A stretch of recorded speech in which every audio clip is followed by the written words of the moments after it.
The bank called at 7 in the morning to inform Nathan Cole that his account had been closed for excessive overdrafts, the automated voice offering no sympathy as it explained that his last paycheck had bounced and he now owed the bank $217 in fees he couldn't pay. His 8-year-old son Jackson stood in the doorway of their studio apartment wearing shoes with soles that flapped when he walked, asking in the careful voice children develop when they know money is tight whether they had enough for breakfast before school. Before we jump back in, tell us where you're tuning in from, and if this story touches you, make sure you're subscribed, because tomorrow, I've saved something extra special for you. Nathan looked at his son, seeing himself at that age in the careful way Jackson held his shoulders, in the way he'd learned not to ask for things that cost money, in the resigned acceptance that breakfast might be cereal with water because they'd run out of milk 3 days ago. The construction company Nathan had worked for had gone under 2 months earlier, and every temp job since had lasted just long enough to disqualify him from unemployment but not long enough to catch up on the bills that multiplied faster than he could count them. The eviction notice was taped to their door when Nathan returned from dropping Jackson at school, 30 days to vacate a studio apartment they'd lived in for 9 months since Jackson's mother had decided single parenthood wasn't what she'd signed up for and had left for California with a man she'd met online. The note on the kitchen table had been brief: "I can't do this anymore. He's better off with you." And Nathan had been navigating solo parenthood ever since, each day a calculation of which bill could be delayed, which need could wait, which sacrifice Jackson wouldn't notice. That afternoon, Nathan sat in the public library using their free Wi-Fi to search rental listings that all required first month, last month, and security deposit he didn't have. His phone was 2 days from being shut off for non-payment. His truck had been repossessed last week. He was searching bus routes to cheaper neighborhoods when an advertisement appeared that seemed designed for someone at the absolute end of their options. County foreclosure auction, industrial property with timber rights. Riverside Sawmill, 8.7 acres including main mill building, kiln house, and timber storage yards. Minimum bid $400. Property sold as is, buyer assumes all liens and back taxes. The photographs showed a sprawling complex of weathered buildings that looked like they'd been slowly surrendering to gravity for decades. The main sawmill was massive, maybe 200 feet long, its corrugated metal siding rust-stained and punctured in places. A brick chimney rose from what must have been the kiln house, its mortar crumbling. Piles of rotting lumber filled yards that had once held fresh-cut timber, and the whole property had the desolate quality of places the economy had abandoned. According to the county records, the Riverside Sawmill had been built in 1897 by a family named Whitmore, had processed timber from the surrounding forest for nearly 80 years. It had closed in 1976 when larger corporate mills made small operations obsolete, had sat empty since then accumulating liens and tax debt that made it radioactive for normal buyers. Nathan clicked through environmental reports finding language about chemical preservatives and creosote contamination, outdated equipment that would cost hundreds of thousands to remove or remediate. The property was a liability wrapped in decay, the kind of thing no sensible person would touch. But the auction was the next morning, and $460 was everything Nathan had left in the world after cashing out the small retirement account he'd started at the construction company. It was insanity. He knew nothing about sawmills or timber or industrial properties. But he also knew that in 30 days he and Jackson would be homeless, that rental deposits required money he'd never save working temp jobs, that owning something, even something broken, was better than owning nothing when you had an 8-year-old depending on you. He spent the evening researching the Whitmore family, finding old newspaper articles about Theodore Whitmore and his timber empire. The last Whitmore to run the mill had been Theodore's grandson James, who'd fought to keep the operation viable through the 60s and early 70s by specializing in hardwoods and custom milling. The articles painted him as stubborn and old-fashioned, refusing to modernize even as competitors with newer equipment drove him out of business. One article from 1975 mentioned James Whitmore's refusal to sell to a development company that wanted to tear down the mill and build residential housing. "Some things matter more than money," James had said in an interview. "This mill represents 3 generations of honest work. I won't see it demolished for subdivisions." The mill had closed anyway, and James had died 6 months later at age 78, alone in the house he'd built near the mill property. The auction was held in a courthouse conference room that smelled of old coffee and bureaucratic resignation. Nathan sat in the back with Jackson, who'd stayed home from school because Nathan couldn't afford the gas to drop him off and make it to the auction on time. The room held maybe a dozen people, most of them wearing the bored expressions of professional scrappers hoping to salvage metal from industrial sites. Preparing and narrating this story took us a lot of time, so if you are enjoying it, subscribe to our channel, it means a lot to us. Now back to the story.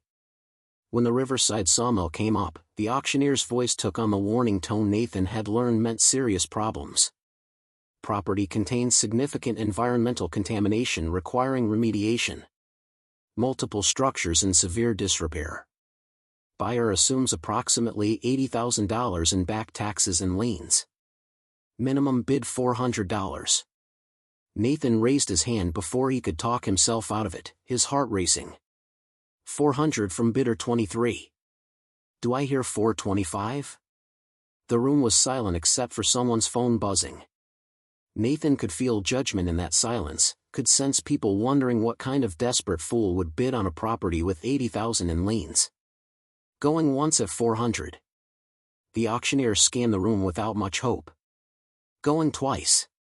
Nathan waited for sanity to intervene, for someone to save him from himself. Sold to bidder 23 for $400. Jackson grabbed his father's arm, his eyes wide with something between excitement and fear. Dad, we bought a sawmill? Yeah, buddy, Nathan said, his voice hollow. We bought a sawmill.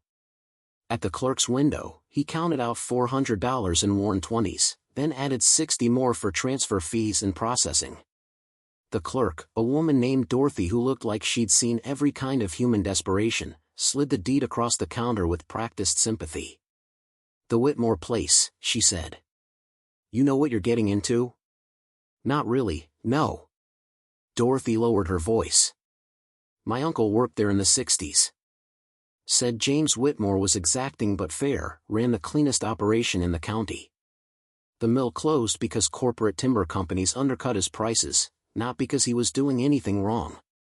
She paused. There were rumors after James died. People said he'd accumulated significant wealth over his lifetime, never trusted banks after the Depression, kept his money somewhere on the property. Nathan felt something flicker in his chest that might have been hope or might have been the last gasp of optimism before complete despair. Anyone ever find anything? Not that I heard. Property's been picked over by salvagers and vandals for 40 years. If there was anything valuable, it's probably long gone. She slid an information packet across the counter. My nephew does property inspections if you need someone to tell you what's actually salvageable. His card's in there. The drive to the sawmill took them through timber country, past forests that had been logged and regrown multiple times, past small towns that had the worn quality of places whose prosperity was tied to industries that no longer existed. The sawmill sat at the end of a gravel road that paralleled Riverside Creek, hidden behind second-growth forest that had reclaimed the logged-out land. From the road, the complex looked even more overwhelming than in the photographs. The main sawmill building dominated the property, its metal siding streaked with rust, its roof sagging in the middle. Smaller buildings clustered around it, the kiln house with its crumbling chimney, storage sheds with collapsed roofs, what might have been an office building with most of its windows broken. It's really big, Jackson said quietly, his earlier excitement tempered by the reality of what they'd purchased. It is. Probably way too big for us to use even a small part of it. Nathan tried to keep his voice steady, tried not to let his son hear the panic that was building as he contemplated what he'd done.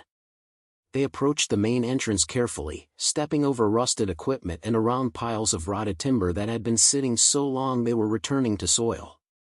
The padlock on the door was new, and the key Dorothy had given Nathan turned smoothly despite everything else's decay.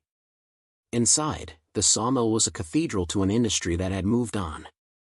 The main floor stretched out like an industrial canyon, maybe 60 feet wide and 200 feet long, its ceiling supported by massive timber beams that had probably been milled on site. The sawing equipment remained, huge bandsaws and circular blades, conveyor systems, and sorting tables, all of it rusted and seized but intact. The smell was overwhelming, old wood and machine oil and mildew and something else Nathan couldn't identify, the accumulated scent of decades of work and abandonment. Light filtered through gaps in the roof and broken windows, illuminating dust that hung in the air like memory. Jackson stayed close to Nathan, both of them overwhelmed by the scale of what he'd committed them to. "There's stairs," Jackson said, pointing to a metal staircase that climbed to what appeared to be a second-floor office area built into the building's structure. "Stay close. We don't know what's safe yet." They climbed carefully, Nathan testing each step before letting Jackson follow. The second floor held offices and what must have been James Whitmore's personal space, rooms that showed the business side of running a mill. Most were empty except for debris, but one office was larger than the others, with windows overlooking the mill floor. A desk remained, its surface warped by moisture but solidly built. Filing cabinets lined one wall, most hanging open and empty. A framed photograph hung on the wall, a stern-looking man in work clothes standing in front of the sawmill in what must have been the 1960s, timber stacks visible behind him. "Is that Mr. Whitmore?" Jackson asked. Nathan studied the photograph, seeing pride in James Whitmore's posture, determination in his expression. Behind him in the photograph, barely visible, was a door in the office's back wall that Nathan didn't see when he turned to look at the actual wall. He moved closer, finding the wall covered with old safety notices and mill regulations pinned to cork board that had been there so long it had become part of the wall itself. When he pulled down a section of cork board, he found it, a door frame that had been boarded over and then covered so thoroughly it looked like solid wall. "Dad, what's that?" Jackson's voice carried curiosity rather than fear. Nathan ran his fingers along the concealed door's edge, feeling the deliberate craftsmanship of the concealment. This wasn't casual boarding up. This had been intentional hiding, the kind done by someone who wanted a door forgotten entirely. "Help me move these cabinets." Together they pushed the heavy filing units away from the wall, revealing more of the hidden door frame. Nathan used his pocket knife to pry away some of the boards, finding beneath them a solid wooden door with an old-fashioned lock. The keys Dorothy had given him included several that looked original to the building. The fourth key turned in the lock with surprising smoothness. Nathan pulled the door open carefully, revealing darkness and a narrow staircase descending into what must be the building's foundation or a basement he hadn't known existed. Cool air rose from below, carrying a smell different from the sawmill's decay. Something dry and almost metallic, like air that had been sealed away from everything happening above. Nathan pulled out his phone, turning on its flashlight. The beam revealed stone steps leading down approximately 20 feet before opening into a larger space. "I'm coming too," Jackson said before Nathan could tell him to wait. They descended together, the stone steps solid despite their age. The stairs ended in a chamber approximately 30 feet square, the walls lined with brick, the ceiling supported by stone arches. Unlike the sawmill above, this space showed no signs of water damage or decay. It had been sealed so completely that time had barely touched it. Metal shelves lined two walls, holding leather-bound ledgers and wooden boxes marked with dates ranging from 1897 through 1976. But it was what occupied the center of the chamber that made Nathan's breath catch and his hands start shaking. A massive vault, maybe 8 feet tall and 6 feet wide, sat on a foundation of reinforced concrete. Unlike everything else in the sawmill, the vault showed signs of maintenance, its surface clean and preserved. A brass plate was affixed to its door, engraved with words Nathan had to step closer to read. James Theodore Whitmore. 3 generations. One principle: honest work deserves honest protection. Jackson squeezed Nathan's arm. "Dad, is that a treasure vault?" Nathan couldn't speak for a moment, his mind struggling to process what they'd found. Dorothy had mentioned rumors of James Whitmore keeping wealth on the property, had said salvagers had searched for decades without finding anything. Because they'd been looking in obvious places, not for a door so well hidden that 40 years of trespassers had walked past it without knowing it existed. He examined the vault more closely, finding it had both an electronic keypad, surprisingly modern, and a traditional combination lock.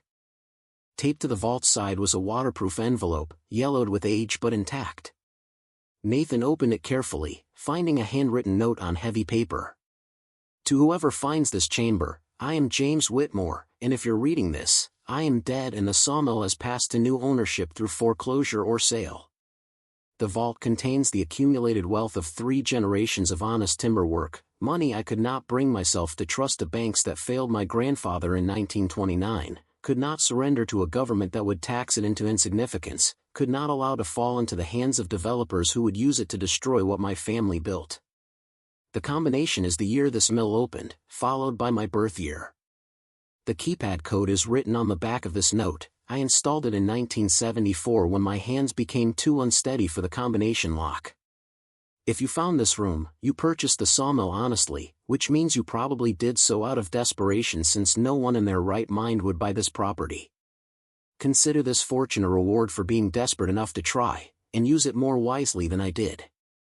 I died alone, protecting money that should have been spent living, trusting buildings that outlasted my capacity to enjoy them. Don't make my mistakes. The mill is dead, but what it earned deserves to live on in better purposes than rotting in a vault beneath an abandoned building. Nathan read the note 3 times, his hands trembling, Jackson pressed against his side trying to read along. The implications were too large to process. James Whitmore had hidden a fortune beneath his sawmill, had died without retrieving it, had left it for whoever was desperate enough to buy a foreclosed property everyone else avoided. The back of the note gave the keypad code, 3-7-2-9-4-5. Nathan's finger hovered over the numbers, reality and possibility balanced on the edge of 6 digits that might change everything or might open an empty vault where dreams had died. Should we open it? Jackson whispered. Nathan thought about their bank account that no longer existed, about the eviction notice, about the truck that had been repossessed and the phone that would stop working in 2 days. He thought about 8-year-old Jackson asking in the morning whether they had money for breakfast, about the weight of single parenthood with nothing to cushion the falls. He pressed the numbers. 3-7-2-9-4-5. The vault's electronic lock clicked, a sound impossibly loud in the stone chamber. Nathan turned the handle, feeling decades of sealed time released as the heavy door swung open on hinges that moved with surprising smoothness. Inside, stacked on custom-built shelves in meticulous rows, were bundles of currency. Not just bills but bonds, stock certificates, gold coins in sealed containers, documents and deeds in a wealth so organized and preserved that Nathan's mind couldn't process the magnitude of what he was seeing. A leather journal sat on the top shelf, and Nathan opened it with shaking hands to find James Whitmore's accounting of everything the vault contained. The final entry, dated March 1976, included a total $120 million, adjusted for market values and accrued interest as of this date. May it serve whoever finds it better than it served me. Nathan sat on the cold stone floor, surrounded by more money than he could earn in 1,000 lifetimes, holding a dead man's journal, his son pressed against him asking questions Nathan couldn't hear over the rushing in his ears. They'd bought an abandoned sawmill for $460 because he'd had nowhere else to go, no other options, no plan except finding shelter for himself in Jackson. And they'd stumbled into a fortune that James Whitmore had spent his life accumulating and hiding, and had waited 40 years for someone desperate enough to purchase a property everyone else knew better than to touch. The chamber waited in silence, patient as only sealed spaces can be, its secrets kept for decades, now yielded to a father and son who'd had nothing except each other and the desperate courage to bid on a building that should have stayed forgotten. Nathan's first instinct was to close the vault immediately, to pretend they hadn't seen what was inside, to somehow unsee the magnitude of what James Whitmore had left behind. But Jackson had already pulled out his phone, was taking pictures with the excitement of an 8-year-old who didn't understand that $120 million was a number that changed everything and nothing at the same time. "Dad, we're rich." Jackson's voice echoed in the stone chamber, innocent and joyful. "We can get a house and a new truck and you don't have to worry about jobs anymore." Nathan pulled his son away from the vault, his hands shaking. "Don't touch anything else. And don't tell anyone about this. Not your friends at school, not teachers, nobody. Understand?" The seriousness in his voice made Jackson's smile falter. Why not? Because people do complicated things when there's money involved. Dangerous things. Nathan was already thinking through implications, through the fact that James Whitmore had felt the need to hide this fortune so thoroughly it had stayed concealed for 40 years. We need to be smart about this. They climbed back up to the office level, Nathan carefully closing and locking the hidden door, replacing the cork board over it so it looked undisturbed. His mind raced through impossible calculations. The property was legally his, which meant anything on the property was technically his. But $80,000 in liens and back taxes meant he couldn't sell or develop it without clearing those debts first. And $120 million didn't just appear in your life without questions about where it came from, without tax implications and legal complications he couldn't begin to understand. He needed help. Legal help, financial help, help from people who understood wealth at a scale he'd never imagined. But getting help meant telling people what he'd found, and James Whitmore's elaborate hiding place suggested that telling people was exactly what had gotten dangerous in the past. They drove back to the apartment in silence, Jackson sensing his father's tension, both of them carrying a secret that felt heavier than joy. Nathan's phone buzzed with a call from an unknown number, and he answered it without thinking. Mr. Cole? A man's voice, professional and smooth. My name is Richard Pemberton. I represent a development company that's been interested in the Riverside Sawmill property for many years. I heard you purchased it at auction yesterday. Nathan felt his stomach drop. How did you hear that? Auctions are public record. We monitor properties in the region. Pemberton's tone remained friendly but carried an edge. I'm calling to make you an offer. We're willing to purchase the sawmill from you for $50,000, transfer completed within 2 weeks. That would give you a significant profit and save you from dealing with the environmental liens and structural problems. $50,000. 2 days ago, that would have seemed like salvation. But now, knowing what was hidden beneath the sawmill, it was an insult, or a test. I just bought it. Haven't even had time to assess what I'm dealing with. Which is exactly why you should consider our offer. The property requires hundreds of thousands in cleanup and demolition. The liens alone are $80,000. You'd be taking on a project that's beyond your resources. Pemberton paused. We're offering you a graceful exit, Mr. Cole. I'd encourage you to take it seriously. I'll think about it. You have 48 hours.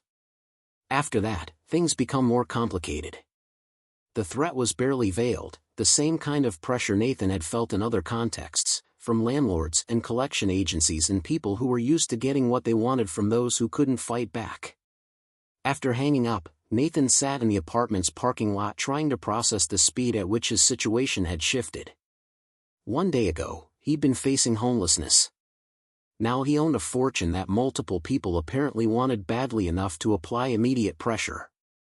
The timing of Pemberton's call, less than 24 hours after the auction, suggested he'd been waiting for someone to buy the property, had contacts at the county who'd alerted him immediately. Which meant the development company knew or suspected something about what the sawmill contained. Nathan made a decision. He needed information before he needed legal representation. He drove to the County Historical Society, a small building near the courthouse, and asked to see records about James Whitmore and the Riverside Sawmill. The archivist, a woman in her 60s named Ellen, brought out boxes of photographs and newspaper clippings, business records and family documents that James had donated before his death. James was meticulous about documentation, Ellen said, spreading papers across a research table. Kept records of everything, timber contracts, employee rosters, financial statements. He donated most of it to us in 1975, said he wanted the sawmill's history preserved even if the operation itself didn't survive. Nathan found what he was looking for in a folder labeled Property Disputes 1960 to 1976. Documents showing that a development company, Pemberton Investments, run by Richard's father, had been trying to acquire the sawmill property since the mid-60s. Multiple offers, all refused. Legal pressure over environmental compliance. Attempts to force condemnation proceedings. And in a handwritten note dated December 1975, James Whitmore had written, "They want this land badly enough that I know it's not just about development potential. Richard Pemberton Sr. has been asking questions about my finances, about where I keep my money, about whether the Sawmill property contains anything beyond the buildings. I've secured what matters. Let them search after I'm gone, they'll find nothing." Ellen noticed Nathan's attention on the note. The Pembertons have been trying to acquire that property for 60 years. Richard Jr. inherited his father's obsession with it. Some people in town believe there was bad blood between the families going back generations, something about James's grandfather and Richard's great-grandfather having a business dispute in the 1920s. Do you know what the dispute was about? Timber rights, mostly. The Whitmore family controlled significant forest land, and the Pembertons wanted access for their own milling operations. The Whitmores refused, and apparently that grudge has been passed down through both families. Ellen paused. "You bought the sawmill yesterday. Did Richard contact you already?" "This morning. Offered me $50,000 to sell immediately." Ellen's expression showed she understood the implications. "Be careful, Mr. Cole. The Pembertons have resources and patience. They've waited 60 years, they'll wait longer, or they'll find ways to pressure you that seem legal but aren't quite ethical." That night, Nathan couldn't sleep. He lay in the dark listening to Jackson breathe in the bed they shared, thinking about James Whitmore dying alone, protecting a fortune he'd never spent, fighting battles against families who measured time in generations rather than years. Nathan had stumbled into the middle of a conflict that predated his birth, had inherited not just property and money but enemies he didn't understand. Around 2 a.m., his phone buzzed with a text from another unknown number. "The sawmill is dangerous. Structural problems could cause injuries. Wouldn't want anything to happen to you or your son." No signature, no identification, just the kind of threat designed to sound like concern. Nathan screenshot the message and forwarded it to his own email, documentation in case he needed proof later. Then he made another decision: he was going to need allies, people who understood the legal and financial complexity of what he'd found.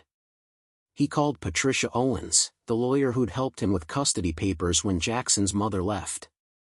Patricia had done the work pro bono when she learned Nathan couldn't afford her rates, had treated him with dignity when most of the world saw only another broke father. They met the next morning in her office, Jackson in the waiting room with books Patricia kept for clients' children. Nathan told her everything: the auction, the hidden chamber, the vault, James Whitmore's fortune, the immediate pressure from Pemberton Investments. Patricia listened without interrupting, taking notes with the methodical attention of someone who understood that details mattered. When Nathan finished, she set down her pen and looked at him with an expression that mixed concern and something approaching awe. "Nathan, if what you found is legitimate, and it sounds like James Whitmore documented everything carefully, then legally it's yours as part of the property transfer. Found property and assets transfer with real estate unless specifically excluded." She paused. "But there are massive complications. The IRS will want to know where this money came from, whether taxes were paid on it, whether it represents legitimate earnings or something else. The state will want its share. And people who've been waiting decades to acquire that property will not give up easily. The Pembertons. They're the obvious threat, yes. But there may be others, heirs of James Whitmore who might challenge your ownership, creditors who might claim the estate wasn't properly settled, environmental agencies that could condemn the property and force a sale." Patricia pulled out a legal pad. "You need 3 things immediately. First, a complete audit of what's in that vault by a reputable firm that can authenticate everything. Second, a title company to verify your ownership is absolutely clear. Third, security for the property and for you and Jackson, because people who've waited 60 years for something aren't going to be deterred by legal niceties. I can't afford any of that. You can if you're willing to use a small portion of what you found as collateral for immediate loans. There are firms that specialize in situations like this: found fortunes, disputed inheritances, complex estate settlements." She was already writing names and numbers. "But Nathan, you need to understand something. The moment you start accessing that money, even for legitimate purposes like securing your ownership, it becomes public knowledge. You'll be dealing with attention and pressure from people with resources far beyond yours. What would you do? If you were me? Patricia was quiet for a moment. Honestly? Part of me would say take Pemberton's $50,000 offer, walk away, avoid the fight. $50,000 would change your life, give you stability. She met his eyes. But another part of me knows that accepting that offer would mean surrendering to exactly the kind of pressure that kept James Whitmore locked in a battle his whole life. The Pembertons would win by intimidation what they couldn't win legitimately. That afternoon, Nathan arranged for a security firm to install cameras and motion sensors at the sawmill, using his nearly maxed credit card because he had nothing else.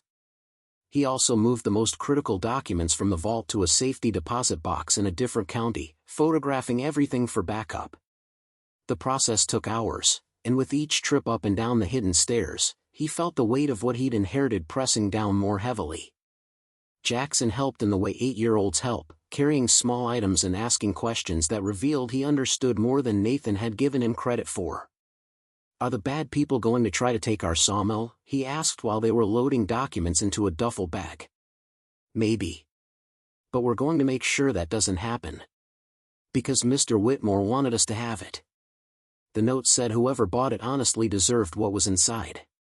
The simple clarity of his son's understanding cut through Nathan's anxiety.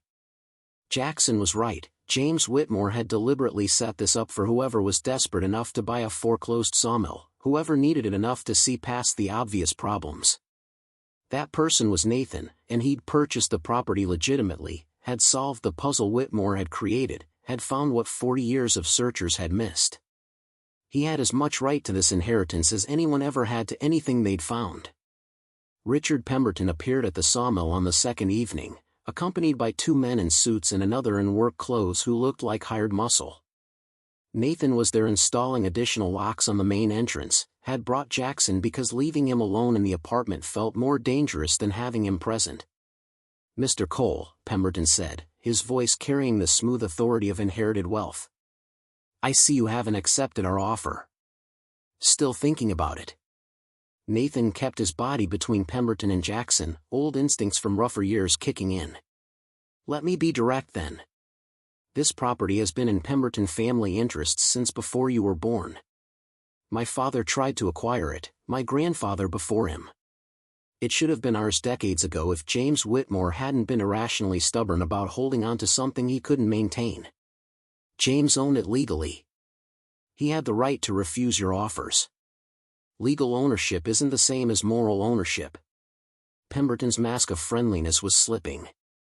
The Whitmore family built their fortune on timber rights they acquired through questionable means in the 1920s. My great-grandfather had legitimate claims to those forest lands that were bypassed through legal technicalities. Nathan heard the echo of James Whitmore's note about old disputes, about grudges passed down through generations. That's 100 years ago. Whatever happened then doesn't give you rights to this property now. One of the suited men stepped forward. "Mr. Cole, we're prepared to offer $75,000. That's our final offer. Refuse it, and we'll pursue other options, environmental enforcement actions, safety violations, legal challenges to your title. This property will become so expensive and complicated to hold that you'll wish you'd taken our first offer." Jackson grabbed Nathan's arm, his small fingers tight with fear. The gesture crystallized something for Nathan. He'd spent 8 years making sacrifices for his son, had chosen fatherhood over easier paths when Jackson's mother left, had worked double shifts and sold everything that could be sold to keep them housed and fed. This fortune, James Whitmore's fortune, represented the chance to give Jackson security he'd never known, opportunities Nathan had never had. But accepting Pemberton's offer meant teaching his son that intimidation worked, that people with money and patience could take what they wanted from those too desperate or scared to resist. "No," Nathan said, his voice steady despite his hammering heart. "The property's mine. I found something valuable on it that James Whitmore intended for whoever bought it honestly. You've had 60 years to acquire this land through legitimate means.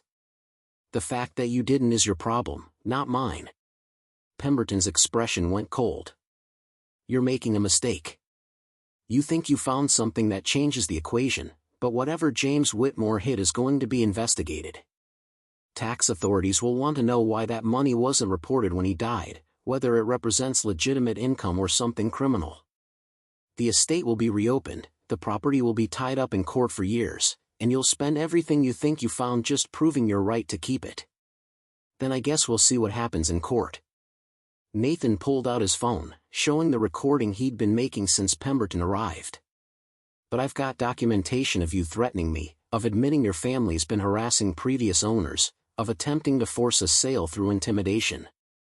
That might interest state investigators who handle property fraud cases." The standoff lasted another moment before Pemberton stepped back, his composure returning. "This isn't over, Mr. Cole.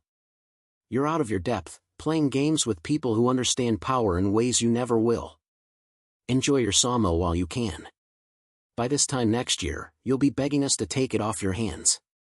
After they left, Nathan sat on the sawmill's loading dock with Jackson pressed against his side, both of them shaking with adrenaline and fear.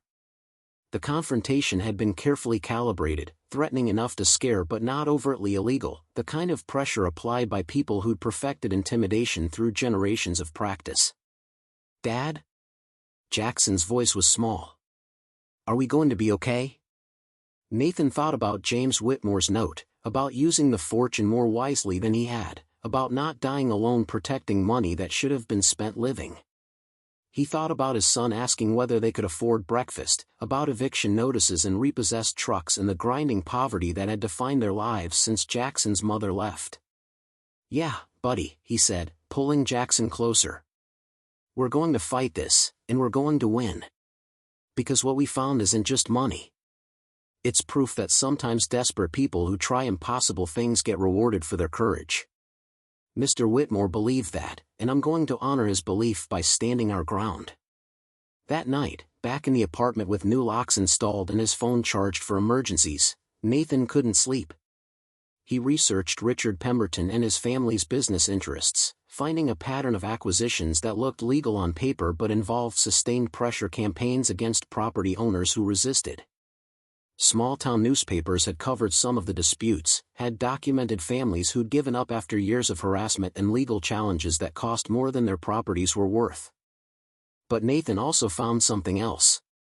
A journalist in the state capitol who'd written extensively about predatory real estate practices, about families like the Pembertons who used wealth and patience to acquire properties through attrition rather than honest dealing. Her name was Jennifer Walsh, and her article showed someone who understood exactly the kind of fight Nathan was facing.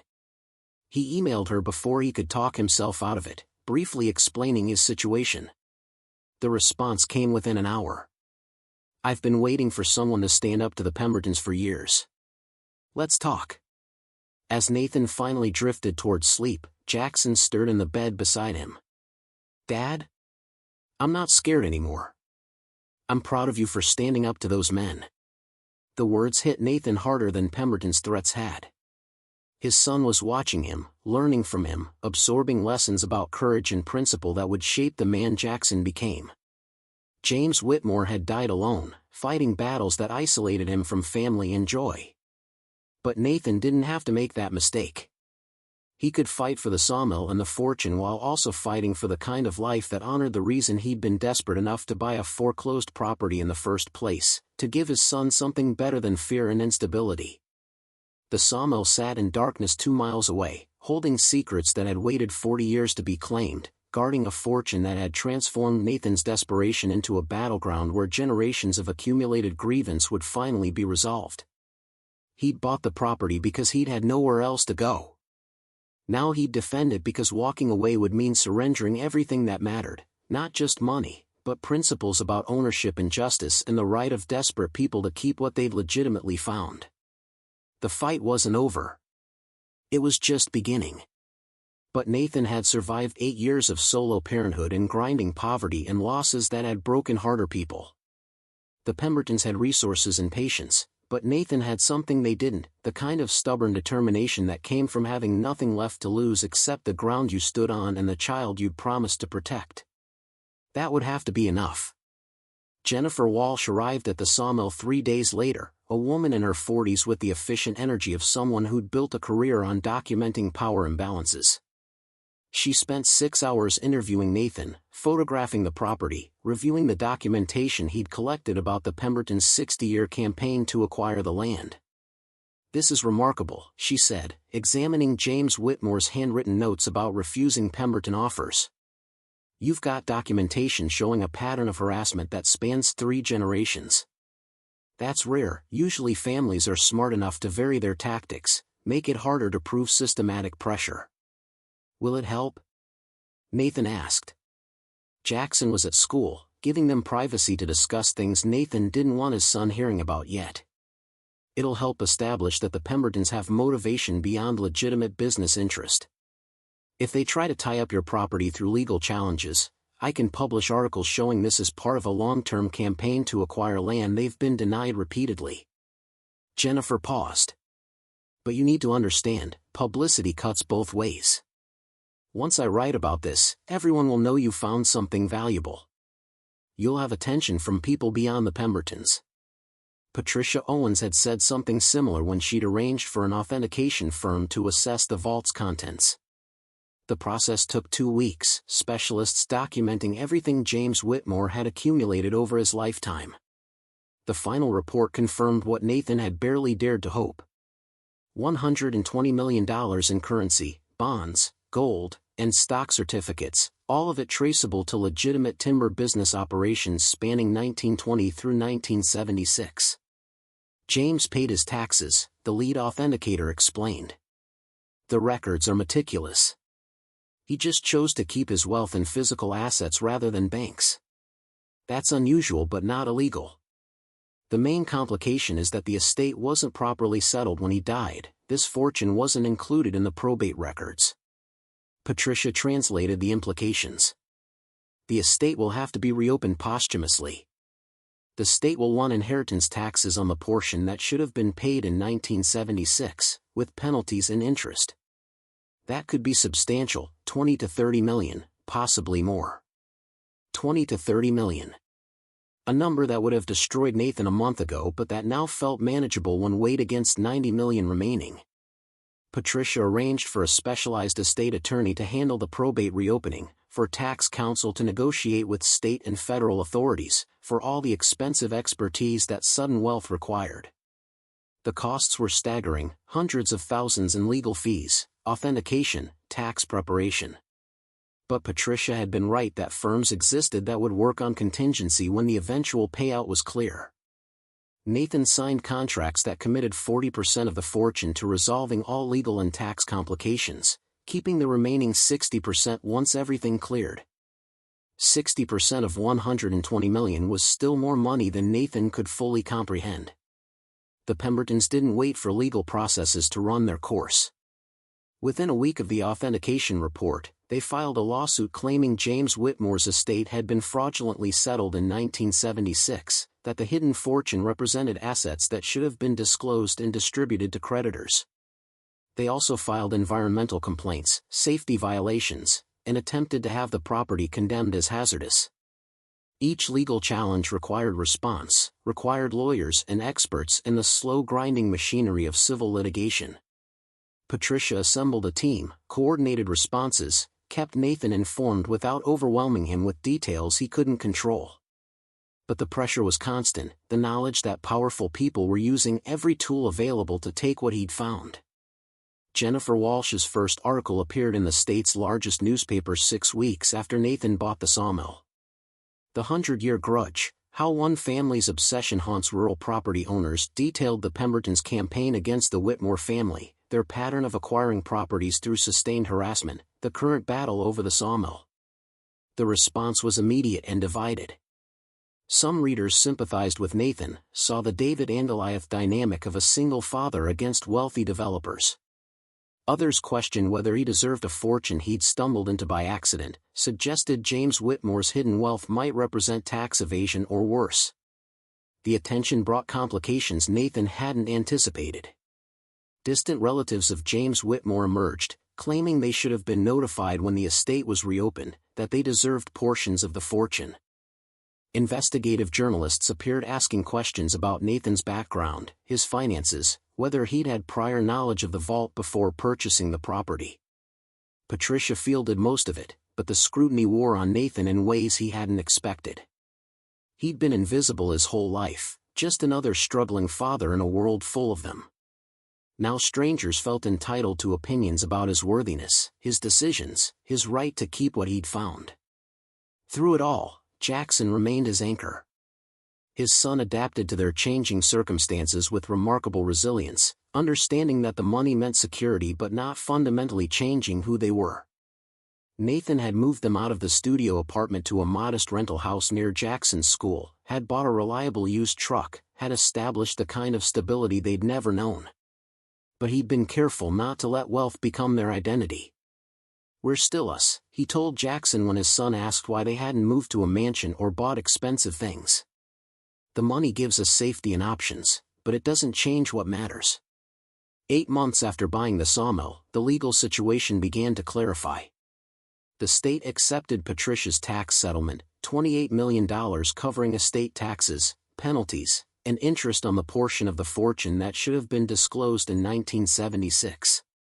The Pembertons' lawsuit was dismissed, the judge ruling that they had no standing to challenge an estate they weren't heirs to, that their claims of fraudulent settlement had no evidence beyond speculation. The environmental and safety complaints were resolved through proper remediation. Nathan hired contractors to remove contaminated materials, to stabilize structures that posed genuine hazards, to bring the property into compliance. The work cost millions but was worth it to eliminate the leverage the Pembertons had been trying to use. Through it all, Nathan learned more about James Whitmore through documents and letters found in the vault. The man who emerged was more complex than the stubborn timber baron local history remembered. James had been a skilled businessman but a poor friend, had accumulated wealth while sacrificing relationships, had died alone because he'd never learned to value people the way he valued his operation.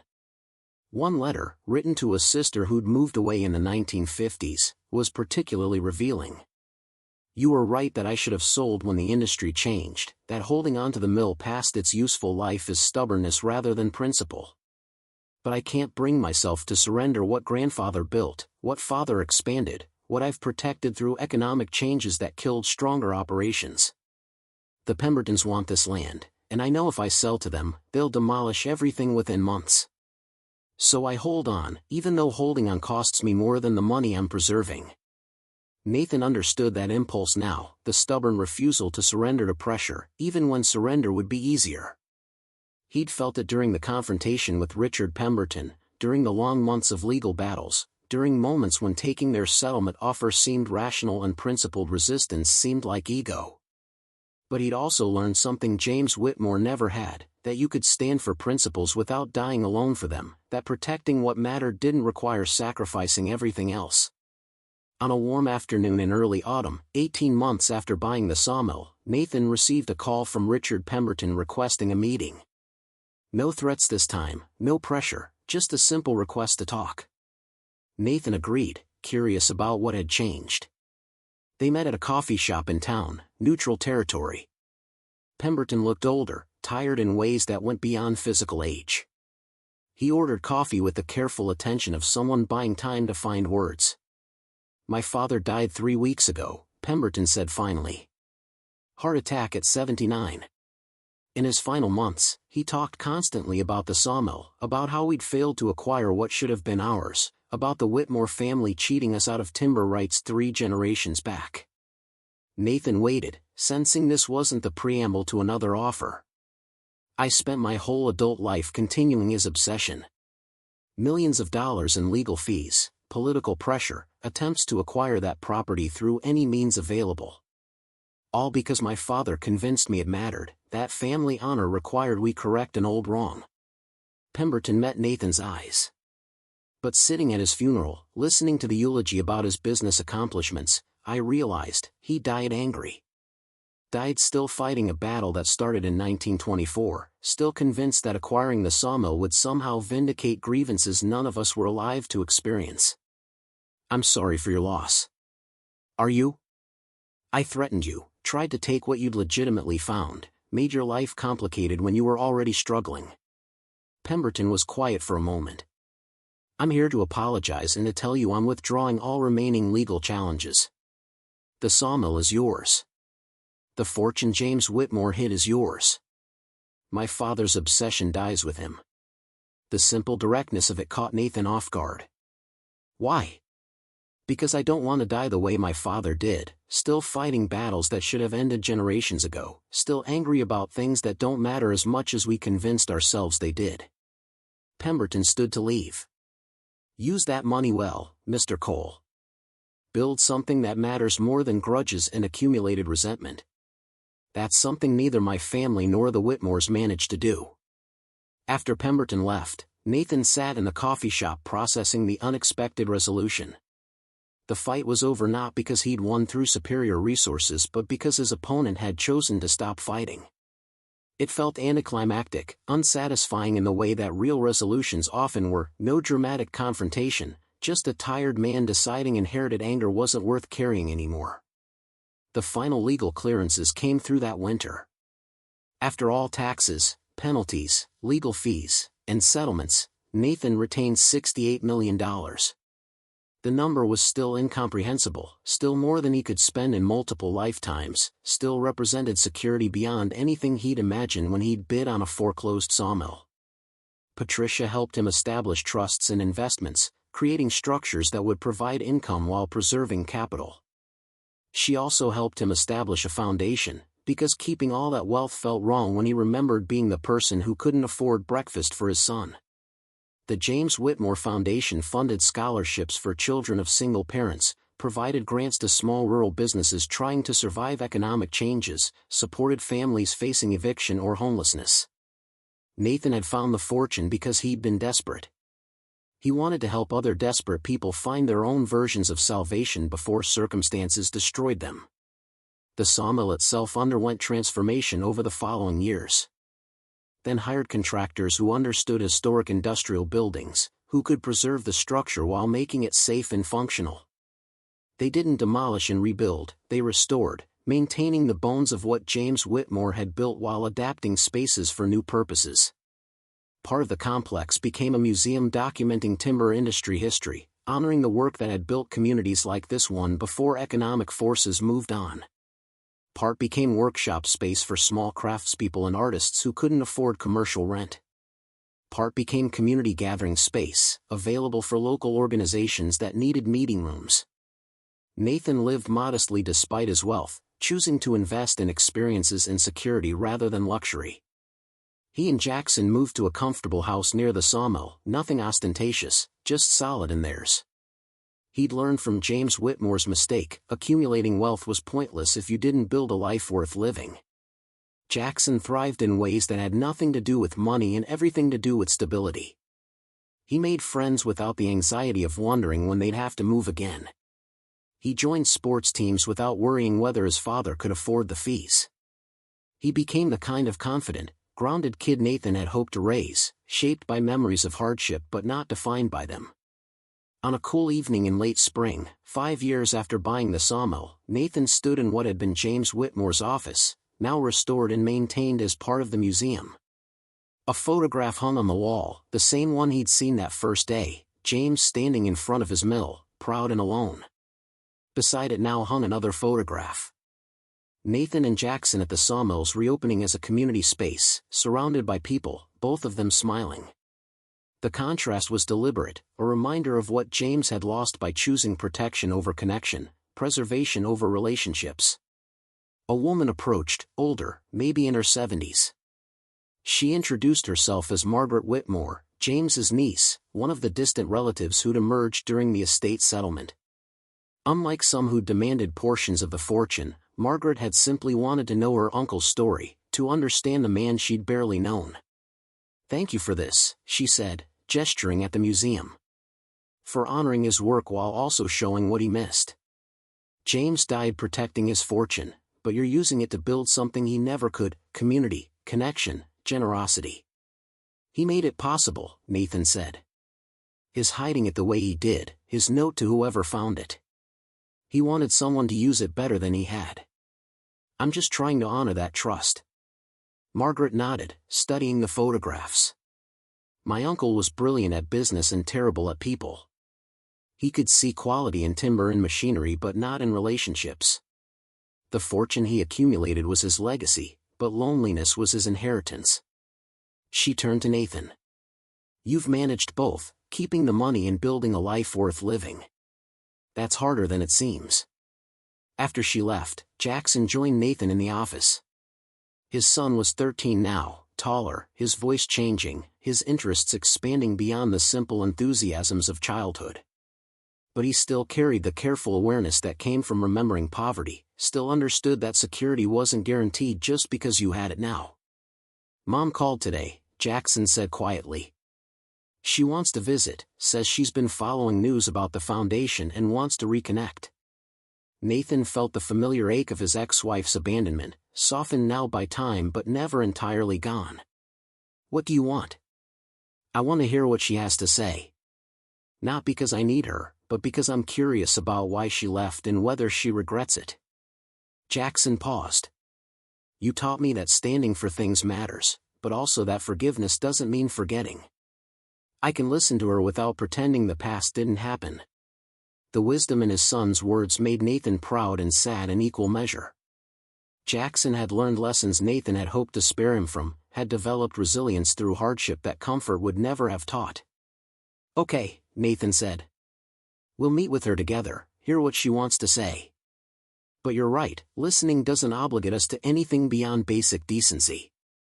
As evening settled over the sawmill, Nathan walked the property alone, following paths through spaces that had been transformed from decay to purpose.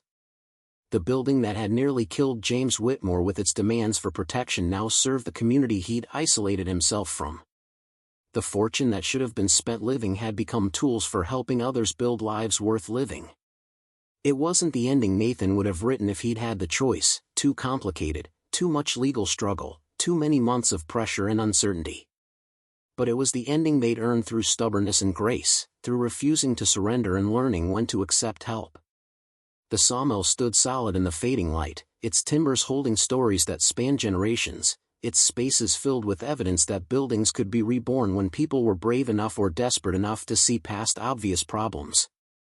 James Whitmore had died protecting what he'd built, had hidden his fortune as a final act of defiance against forces that wanted to erase his legacy.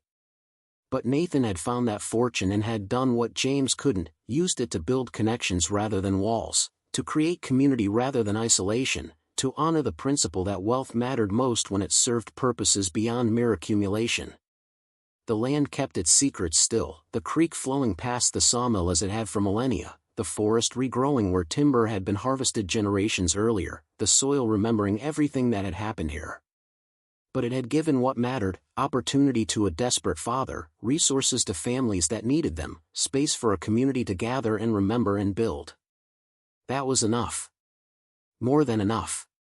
It was legacy written in preserved buildings and invested foundations, in scholarships granted and families helped, in one boy who'd grown up remembering hunger but now understood that security came from using wealth wisely rather than hoarding it desperately. James Whitmore had accumulated a fortune and died alone. Nathan had found that fortune and built a life. The difference between them wasn't resources or intelligence or even luck, it was understanding that inheritance meant more than receiving, that true wealth lay in what you built rather than what you protected, that the greatest gift you could give the next generation was showing them that standing for principles didn't require sacrificing joy. The sawmill breathed in the evening air, alive with purpose, its toxic past remediated, its future secured through careful stewardship. Nathan had bought it because he'd had nowhere else to go. Now it stood as proof that sometimes desperate gambles made by broken people led to places that honored both the desperation and the courage it took to try. He thought about the eviction notice that had started everything, about the $460 that had bought more than property, about James Whitmore's faith that someone worthy would eventually find what he'd hidden. That faith had been rewarded, and Nathan was determined to spend the rest of his life proving worthy of the trust a dead man had placed in whoever was desperate enough to buy an abandoned sawmill at auction. The stars appeared overhead, the same stars that had looked down on this land before the sawmill was built, before James Whitmore had worked his final shift, before Nathan had placed his desperate bid. They'd continue after everyone currently alive was gone, witnessing the slow work of fortunes being found and wealth being used wisely in families choosing to build rather than hoard. Nathan walked back to his truck where Jackson waited, both of them heading home to the life they'd built from desperation and discovery, from one man's hidden fortune and another man's willingness to honor the trust it represented. The sawmill stood behind them in the darkness, its windows dark now but its purpose clear, a monument to the idea that sometimes the land gave back what it had taken, that legacy was something you built rather than something you received, and that inheritance carried obligations that extended far beyond legal ownership into the realm of moral duty to use well what you'd been given. 10 years passed like seasons across the land, each one leaving its mark on the sawmill the way water shapes stone. Nathan watched Jackson grow from the 8-year-old boy who'd helped him find James Whitmore's hidden vault to an 18-year-old young man preparing for college, his acceptance letters including scholarships from the foundation Nathan had established, scholarships his son had earned through merit rather than connection, insisting on being evaluated alongside students who had no idea his father funded the program. The sawmill had transformed with them. What had been industrial decay was now purposeful preservation, the buildings restored with respect for what they'd been while serving present needs. The museum drew visitors from across the region, people interested in timber history and the broader story of rural industries that had built communities before economic forces moved on. The workshop spaces housed 15 small businesses, craftspeople and artists who couldn't afford commercial rent but who added vitality to a town that had been slowly dying. Nathan had used the fortune carefully, investing most of it in trusts and foundations that would outlive him, keeping enough for security but not for luxury. He'd bought a modest house near the sawmill, had established routines that connected him to the community James Whitmore had isolated himself from. He served on the school board, coached Little League when Jackson played and continued after his son aged out, showed up for town council meetings and volunteer days and the small commitments that made rural communities function. The wealth had changed his circumstances but not his identity. He was still Nathan Cole, single father who'd bought a foreclosed sawmill out of desperation, who'd found fortune and chosen to use it for more than personal enrichment. The money made it possible to help others, but the decision to help, to honor James Whitmore's trust by being better than James had been, that was the part Nathan was proud of. Jackson's mother had visited twice over the years, awkward encounters where she tried to explain her abandonment in ways that revealed she still didn't fully understand it herself. The first visit had been tense, Jackson polite but distant, Nathan courteous but unwilling to pretend the past hadn't happened. The second visit, 3 years later, had been easier. She'd remarried, seemed more settled, no longer trying to reclaim a role she'd surrendered when things got hard. "I'm sorry I wasn't stronger," she'd said during that second visit, words that carried genuine regret. "I watch what you've built with him, the man he's becoming, and I know I missed something irreplaceable because I chose comfort over commitment." Nathan had accepted the apology without absolving her choices, had allowed Jackson to have a relationship with his mother that acknowledged reality without demanding reconciliation that neither of them needed. Some wounds healed through understanding rather than forgiveness, through accepting that people made choices you survived rather than choices that required your approval. Margaret Whitmore had become an unexpected friend over the years, the niece who'd wanted to understand her uncle rather than claim his fortune. She visited the museum regularly, contributed family photographs and documents that added depth to the historical record, helped Nathan understand the complicated man who'd hidden wealth so thoroughly it had taken desperation and accident to uncover it. James was shaped by the Depression, Margaret explained one afternoon while they organized a new exhibit. He watched his father nearly lose everything in 1929, saw banks fail and life savings disappear. That fear never left him. He trusted buildings and land and physical wealth more than he trusted institutions or people. But it isolated him, Nathan observed. Made him die alone protecting resources he never enjoyed. Yes. And I think he knew that, which is why his note to you emphasized using the fortune better than he had. He wanted whoever found it to learn from his mistakes, to build connection rather than walls. Margaret paused, looking at photographs of the restored sawmill, the community events held there, the lives touched by the foundation. "You honored that better than I think he dared to hope." Richard Pemberton had kept his word about ending the feud, had withdrawn all legal challenges and had even quietly donated to the James Whitmore Foundation, anonymous gifts that Nathan only learned about through tax records his accountants flagged. When Richard died 5 years after his father, his obituary mentioned a shift in his later years toward community service and historic preservation, a recognition that accumulating property mattered less than protecting heritage. Paul Pemberton, Richard's son, had taken the family's business in a different direction entirely. He'd established a nonprofit focused on helping small towns preserve endangered historic buildings, had partnered with Nathan's foundation on several projects. They'd never become close friends, too much history between their families, but they'd built respectful professional relationships founded on shared understanding that generational grudges served no one. On a warm evening in late May, 15 years after Nathan had bought the sawmill at auction, they held what had become an annual tradition.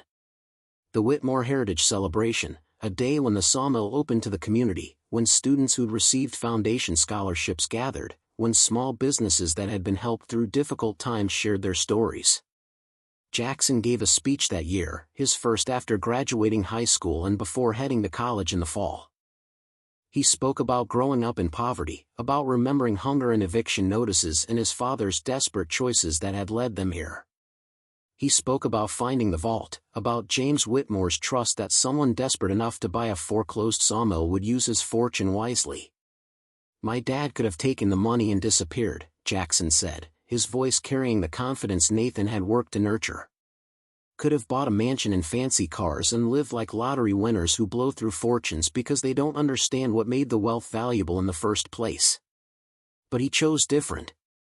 He chose to honor Mr. Whitmore's trust by building something that mattered more than comfort, community, opportunity, legacy that extends beyond one family's security." Nathan watched his son speak, feeling pride that had nothing to do with eloquence and everything to do with character. Jackson had grown up with wealth but without entitlement, had learned to value security without taking it for granted, had absorbed lessons about using resources to help rather than hoard. Whatever else Nathan had done right or wrong as a father, he'd raised a son who understood that inheritance came with obligations. After the celebration, as evening settled over the sawmill, Nathan walked alone through spaces that had been transformed from decay to purpose. The main mill floor, once filled with rusted equipment and rotting lumber, now held exhibits and workshop spaces. The kiln house had been converted to a community meeting room. The office where he'd found the hidden door was preserved as it had been, a reminder of the discovery that had changed everything. He climbed to that office, stood where he'd stood 15 years ago holding James Whitmore's note, and looked out over the property that had given him more than fortune. The sawmill had given him purpose, had transformed his desperation into opportunity not just for himself but for a community that had been slowly forgetting what it meant to have industries that thrived, that employed people, that built towns around honest work. A photograph hung on the wall, added to the museum collection the previous year.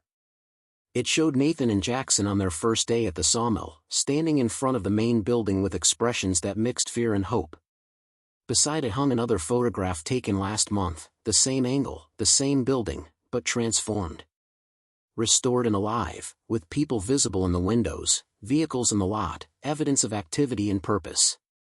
The contrast was deliberate, a reminder that transformation was possible when people were brave enough or desperate enough to see potential in what others had abandoned. Margaret Whitmore found him there as twilight deepened. She'd become the museum's volunteer curator, had dedicated her retirement to documenting her uncle's life and the broader history of timber communities. "I found something you should see," she said, handing Nathan an old journal she'd discovered in family papers donated by a distant cousin. James's personal diary from 1975, his final year running the mill. "I think it explains why he did what he did." Nathan opened the journal, finding entries that documented James's growing recognition that his industry was dying, that his stubborn commitment to traditional methods was bankrupting him. But the entries also showed something else, a man who understood he was making choices that isolated him, who knew wealth accumulated at the expense of relationships was wealth poorly spent. The final entry, dated December 1975, was particularly revealing. "I've sealed the vault today, hidden everything I couldn't bring myself to trust to banks or government or heirs who'd squander it on things that don't matter." Part of me knows this is fear masquerading as wisdom, that I'm repeating my father's mistakes by choosing protection over connection. But I can't change what I am, a man who trusts buildings more than people, who believes in tangible assets more than promises. Whoever finds this fortune, I hope they're wiser than I've been. I hope they understand that the greatest wealth isn't what you accumulate but what you build with it, family, community, legacy that extends beyond one person's lifetime. I failed at that, spent my life protecting rather than connecting, and now I die alone with more money than I could spend and fewer friends than I could count on one hand. Learn from my failure. Use this fortune to build what I couldn't. And remember me not as the lumber baron who died wealthy, but as the cautionary tale about what happens when you forget that wealth is a tool, not a trophy. Nathan read the entry twice, feeling the weight of James Whitmore's regret, understanding more fully the trust that had been placed in him. The fortune hadn't just been money, it had been James's final attempt to correct his own mistakes through whoever was desperate enough to find what he'd hidden. He knew, Nathan said quietly. He knew he'd failed at what mattered and hoped someone else would do better. Margaret nodded. And you have. The foundation, the museum, the way you've used wealth to build rather than isolate. That's what James wanted but couldn't achieve himself. She paused. My uncle died believing his life's work would be demolished, that nothing he'd built would outlast him. You proved him wrong. As darkness completed its claim on the day, Nathan stood alone in the office where everything had changed, thinking about the journey that had brought him here. The eviction notice that had started it all. The desperate bid at a county auction. The hidden door in the vault and the fortune that should have been impossible but wasn't. The battles fought and won, the relationships built, the legacy that had emerged from desperation and discovery. Jackson found him there an hour later, both of them comfortable in the silence that had developed between them over years of shared experience. I'm going to study sustainable resource management in college, Jackson said. Want to focus on helping rural communities adapt when their primary industries decline. Places like this, where timber or mining or manufacturing dies in towns, have to figure out what comes next. Nathan felt his throat tighten with pride. That's good work. Important work. You showed me it mattered. Finding the money was luck, but what you did with it, that was choice. You chose to help communities like the one we stumbled into, to give other desperate people the kind of chance we got. Jackson paused. I want to do the same thing, just with knowledge instead of fortune. Help towns like Millbrook Falls figure out how to preserve what matters while building new purposes. They stood together looking out at the sawmill that had become more than property, more than historical site, more than the sum of its restored buildings. It had become proof that inheritance meant more than receiving, that wealth mattered most when it served purposes beyond accumulation, that desperate gambles sometimes led to places that honored both the desperation and the courage it took to try. The years had left their marks on Nathan, whose hair showed gray now, whose hands bore scars from renovation work, whose face carried lines earned through worry and triumph in equal measure. On Jackson, who'd grown from frightened child to confident young man, shaped by memories of poverty but not defined by them. On the sawmill itself, transformed from decay to purpose, from James Whitmore's isolated fortress to community gathering place.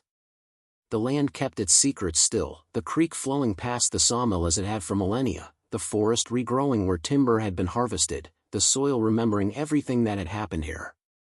But it had given what mattered most, opportunity to a desperate father, resources to build something larger than one family's security, space for a community to remember its past while building its future.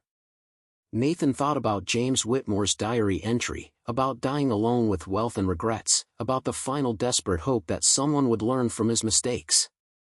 That someone had been Nathan, though he'd arrived broken and scared, though he'd almost surrendered multiple times when pressure became overwhelming, though he'd had no plan beyond surviving one more day.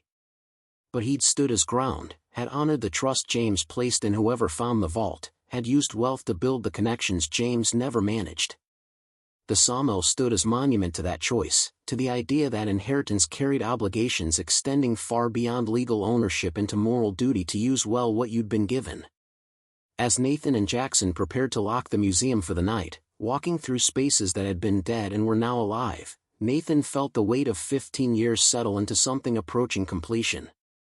Not ending, because the work would continue. The foundation would fund scholarships, the museum would teach history, the community spaces would serve their purposes. But closure on the journey that had started with $- and an eviction notice and had led to this moment of quiet triumph.